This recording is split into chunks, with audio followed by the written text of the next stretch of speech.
là pour aborder un sujet que tout le monde se pose comme question. L'investissement immobilier, rendement locatif ou achat-revente. Moi, je vais tout de suite vous répondre. On a quel âge? On a la trentaine. Qu'est-ce qu'on veut? De l'argent tout de suite ou de l'argent plus tard? Est-ce que tu veux profiter quand tu seras vieux et pourri ou est-ce que tu veux profiter maintenant quand tu es jeune? Donc si tu veux profiter maintenant quand tu es jeune, c'est simple, c'est l'achat-revente. La location, ça va te rapporter de l'argent dans 25 ans, 20 ans. Et encore, si tu as de la chance, peut-être même avant, si tu as un bon salaire, si tu as des bonnes rentrées ou si tu arrives à faire une bonne location, un bon Airbnb, ça va peut-être te payer les choses plus vite. Mais si tu n'as pas le temps, comme moi j'ai pas le temps. Moi j'ai envie de m'amuser maintenant. J'ai envie de profiter de la vie maintenant, pas dans 30 ans. Pas quand j'aurai mal aux genoux, mal aux chevilles, mal partout. Et il n'y a pas besoin pour faire de l'immobilier ou pour être bien dans sa vie d'être habillé en Louis Vuitton. Regardez, j'ai une casquette, j'ai un pull, un survêt de sport, des baskets de sport. J'ai été faire ma marche dans le bois là et je me suis dit je vais faire une petite vidéo juste pour montrer aux gens que tout le monde peut y arriver. Il n'y a pas que les gens qui sont habillés en costard à 3000 € qui peuvent réussir. Voilà, moi je fais de l'IMO, je me présente, je m'appelle Fabrice Geniez. Je fais de l'IMO depuis mes 27 ans. L'immobilier m'est tombé dessus par hasard, vraiment par tout hasard. J'étais chez moi il y a quelques années de cela et mon proprio est venu toquer à ma porte. Voilà, bonjour monsieur Geniez, vous êtes locataire de mon appartement et je suis en train de vendre le bâtiment, vous êtes prioritaire à la vente. Voilà, je vous ramène un papier. Il faudrait me le signer pour me dire que le bâtiment ne vous intéresse pas. Et là, je lui réponds, écoutez, moi je signe pas les choses comme ça sans les lire, donc donnez-moi votre papier, je vais le lire tranquillement, expliquez-moi un peu combien vous revendez le bâtiment, etc., etc. Donc il m'explique, il me dit son prix, il me dit combien il a d'appartements dans le bâtiment, et après mon proprio il part, et moi je me pose sur le sujet, je pose tout sur table. Voilà, je me mets sur la table, puis je réfléchis, je commence à me dire... Il vend tant, il y a tant d'appartements, tel prix du mètre carré, tel machin, tel truc. Voilà, je me pose vraiment toutes les questions nécessaires.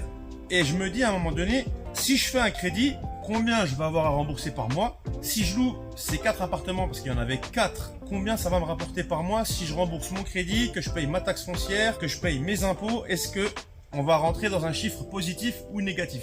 Je vais voir mon banquier, je fais des simulations de crédit, je calcule tout et je me rends compte que avec les crédits payés tous les mois, les impôts, ma taxe foncière, mes charges de copropriété, l'assurance du bâtiment, je me rends compte que c'est un bon business et que ça peut me rapporter 600 € de plus par mois sans rien faire. Après la démo chez le banquier, donc je concrétise le crédit, je vais le revoir, je lui dis que le bien m'intéresse. Le banquier, il me dit qu'il me suit dans le projet. Donc ce que je fais, je rentre et là, j'appelle mon proprio. Je dis ça va être très simple, et je dis ton papier, je le signe pas. Et là le mec en stress total, en panique totale le mec. Ah bon, pourquoi? Qu'est-ce qui se passe? Moi j'ai besoin de vente. Je dis non, vous inquiétez pas, c'est moi qui achète le bâtiment. Je suis prioritaire à la vente et c'est moi qui l'achète. Donc vous contactez votre acheteur et vous lui dites qu'en fait le locataire il est intéressé et qui veut acheter le bâtiment. Donc j'achète mon premier bâtiment, vice versa, de fil en aiguille, je loue, tout se passe bien, j'empoche mes sous. En travers, j'avais ma boutique à Morteau, sport et nutrition, que les gens du coin connaissent, hein. Donc je faisais du suivi sportif, de la vente de compléments alimentaires, etc. Après du coup, j'acquéris un autre bien que je voulais mettre en location, hein, sur d'emprécharge. Et ensuite, j'achète une propriété avec une grosse ferme dessus, et un hangar, un petit garage. Et en fait, quand je suis rentré dans ce petit truc, je me suis dit, waouh, là-dedans, je peux faire ma maison. Ça va être génial. Je me mets d'accord avec le proprio, je lui dis combien je veux lui acheter, on négocie, tout se passe bien, il accepte mon offre, nickel. Donc du coup, je prends ce vieux corps de ferme brûlé qui servait à rien. Moi, ce qui m'intéressait, c'était juste le terrain avec le petit garage pour faire ma maison dedans. J'appelle les artisans, je fais ma maison, je fais une piscine. Je fais une petite propriété sympa, mais vraiment très très sympathique. Petite piscine, cuisine, ouverte sur salon séjour, avec WC séparé, douche italienne, grande salle de bain, 14 mètres carrés la salle de bain, avec un double vasque de plus de 1,50 m, un jacuzzi, un sauna, etc. Je fais une prestation de malade. Et du coup, j'habite dedans quelques années.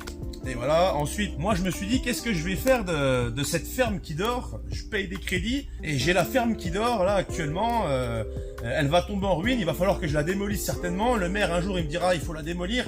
la raser et enlever les gravats et déblayer tout ça. Donc ce que je fais, c'est qu'en fait, je vais revoir le banquier et là, je lui demande s'il me suit sur un projet pour refaire cette ferme, pour y faire des appartements. Donc je pouvais en faire 6. Donc je fais appel à un architecte, à un maître d'œuvre, je fais venir l'architecte, on regarde les plans, donc je peux faire 6 appartements. Je fais mes devis, nickel, tout se passe bien. Je ramène le projet au banquier et le banquier, il me dit voilà, c'est bon, on vous suit, il n'y a pas de souci. Je fais mes 6 appartements, tout se passe bien. Donc moi, je prends un peu goût au truc et de fil en aiguille, je me dis bah écoute, pourquoi pas me professionnaliser là-dedans. Donc je crée mes sociétés de marchand de biens pour pouvoir faire de l'achat-revente et pouvoir gagner ma vie comme ça. Et là maintenant, ça fait quelques années que je suis dans ce domaine, que je ne fais plus que ça, je vis que pour ça, je fais des chantiers, je trouve des biens, je les rénove, je les revends et je prends des plus-values. Tout simplement, en gros, je travaille pas pour de l'argent, mais j'investis mon argent pour qu'il travaille pour moi. L'argent est devenu mon soldat. Toi, par exemple, si tu te lèves tous les matins, bah, tu vas prendre de ton temps pour aller gagner de l'argent. Donc le problème, c'est que en faisant ça, tu vas bouffer tes 8 heures de temps, tu vas rentrer chez toi, tu vas être fatigué, tu vas te mettre devant la télé, devant une distraction, devant la Ligue des Champions, devant Secret Story. Ensuite, tu vas manger, tu vas être fatigué, tu vas aller au lit pour recommencer chaque jour. En gros, tu vas pas pouvoir réfléchir à comment faire fructifier ton argent comme chaque mois. Tu commences le mois, tu as de l'argent, hop, plus tu commences à arriver dans la boucle, moins t'en as. Et t'arrives à la fin, t'en as plus. Donc il faut recommencer. Que si tu te mets directement dans quelque chose où tu vas faire travailler ton argent pour toi, tu seras quitte de gaspiller ton temps pour quelqu'un qui va réussir lui ses rêves, c'est-à-dire ton patron, hein, que tu n'as jamais certainement vu dans l'usine ou voire très peu. Il est souvent en vacances ou ailleurs, on est d'accord, en train de chercher des autres business à faire pour pouvoir évoluer. Donc si toi, tu gaspilles pas ces 8 heures de temps-là pour quelqu'un d'autre, tu vas pouvoir les prendre pour toi et évoluer dans ta vie. Prends ce truc comme modèle. L'argent, ton argent, ou l'argent que t'empruntes, c'est les petits soldats. C'est eux qui travaillent pour te faire gagner de l'autre argent. Toi, tu ne dois pas travailler pour de l'argent. Les avocats, les médecins, tous ceux qui ont un métier super sympa, super cool, qui gagnent énormément d'argent, c'est bien, c'est beau, mais ce qu'il leur reste à la fin, c'est juste de l'argent. Ils ont plus de temps pour vivre. Et nous, dans l'entrepreneuriat, dans l'investissement, ce qu'on veut, c'est avoir de l'argent et qu'il nous reste du temps pour vivre. Parce que si ton temps, tu l'as passé à bosser et qu'à la fin, tu fais les comptes et que tu te dis, bah merde, j'ai pas vécu ma vie, j'ai pas fait mes rêves, j'ai rien fait de ce que j'avais envie de faire, et ben ça fait chier. Donc voilà. Moi, avec ma recette de limo, donc, qui va sortir bientôt, je vais pouvoir te permettre, surtout d'avoir la vérité. Parce que les 3/4 des mecs sur le net qui vendent leur formation immobilière, je ne citerai pas les noms, mais je ne vais pas parler de mes amis, parce que j'ai des amis qui font de la formation et qui sont corrects, mais il y en a, les 3/4, c'est des mythos. Ils n'ont jamais mis les pieds dans un chantier, ils savent pas c'est quoi un investissement, ils sont juste là, ils ont tapé ChatGPT, comment une formation en IMO, machin, nanana, et hop, ils ont rabâché ça devant une caméra. Et ils te vendent ça les yeux de la tête, et toi, tu fonces dedans, et à la fin, bah lui il a du pognon et toi t'en as pas et t'as acheté un truc dans le vent. Et comme c'est pas très cher, tu perds pas ton temps à prendre un avocat pour porter plainte, etc. Tu laisses passer le truc, tu lui as donné ton pognon, c'est cool. Mais moi je vais te donner la vraie recette de l'IMO, c'est-à-dire du début à sa fin, de comment on recherche le bien jusqu'à comment on le revend et on empoche sa plus-value. T'as déjà fait un gâteau, je suppose. Tu prends la recette, 100 grammes de farine, 100 grammes de ça, 100 grammes de beurre, etc. Tu fous au four à 200 degrés pendant 45 minutes et t'obtiens un gâteau. Ce que je vais te faire, ça sera la même chose. Je vais sortir ma recette de limo en vidéo.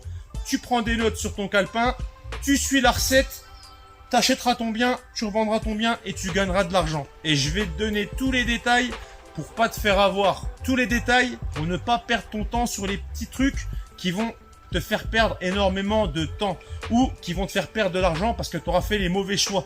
Ça, je vais tout te donner. J'ai commencé tout seul. Je me suis des fois trompé, comme tout le monde. Sauf que moi, je suis là justement pour pas que tu te trompes. Moi, à cette époque, quand j'ai commencé l'immobilier à mes 27 ans, enfin 26, 27, j'en ai 35, j'aurais aimé tomber sur un mec comme moi qui m'explique un peu et qui me permette de pas faire les erreurs que j'ai faites. Déjà de une, j'aurais plus d'argent actuellement. De deux, j'en aurais pas perdu. Et 3, j'aurai avancé plus vite. Donc voilà, je vais pouvoir te donner les clés pour avancer plus vite. Donc les clés de la réussite pour aller plus vite. Donc voilà, sur ce, reste bien connecté, partage, abonne-toi. La recette de limo, c'est pour bientôt et c'est pas la recette des mythos. Ma recette de limo, tu la suis et tu vas commencer comme ça. Et on commence petit. On commence pas avec des projets énormes. On commence petit et on évolue plus grand. Mais ça vient vite. Voilà, donc sur ce les amis, je vous laisse vous abonner, je vous laisse attendre la recette de limo, quand elle sera là, vous ferez votre choix, pardon. Passez une bonne fin de journée, un bon week-end, et moi, je vais aller continuer ma petite balade en RS5 pour aller me faire plaisir. Voilà, bon, certes, je suis pas très bien habillé, mais vous inquiétez pas, pour faire de limo et faire de l'argent, il n'y a pas besoin d'être habillé en Prada, en Louis Vuitton ou en Hermès, hein. Il n'y a pas de souci là-dessus, hein. Avec mon petit survêt sportif et mes Nike Air, je vais aller faire un petit tour. Allez, je vous laisse. Bon après-midi.